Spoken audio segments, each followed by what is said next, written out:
Thank you, Mr. Speaker. The bill we have before us today, House Bill 387, is a bill that comes to us out of necessity. As most of you know, most days I work at my elementary school before coming here.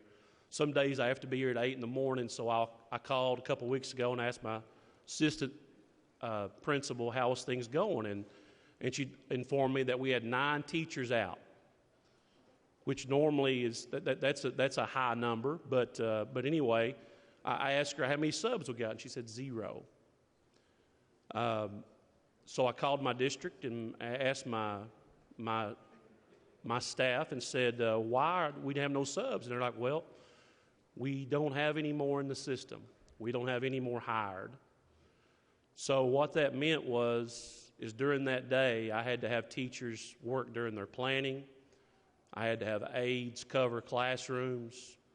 I had to do the best that I could in making sure that all staffs were covered, or all classrooms were covered.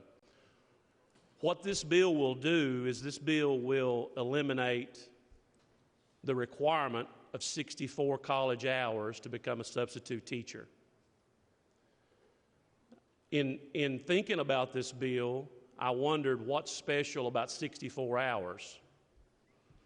I thought about lowering it maybe to 32, maybe half of that, or maybe 20, or maybe 10, and then I got to thinking, what about 0? What about allowing anybody who is superintendent, deems fit to be a substitute teacher, be hired to be a substitute teacher in emergency situations? This bill will grant anyone who has a high school diploma or something equivalent to that 1 year emergency certification to substitute teach. With the House Committee sub, that extends that up till you get 5 years if you've got someone that's subbing that has a degree, and it moves it up to 10 years for someone that is a retired teacher, someone that has a certificate from some other state. It just allows these teachers to have their certificate a little bit longer. So the House Committee sub extends it. In the original bill, it was 1, 3, and 5, and now it extends to 1, 5, and 10. So I know most districts may not need this bill, but I know one close to my heart that does.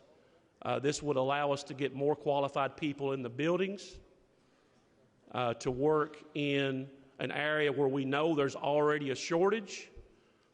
Teachers do not want to miss. If they know there's no sub, then sometimes they come in on days that they shouldn't be there. Some days I've had teachers roll in with the flu because there's no substitute to take their spot. So this would just ease their minds a little bit and make it a little bit easier for a superintendent, if he needs it, to hire someone to be that emergency substitute teacher.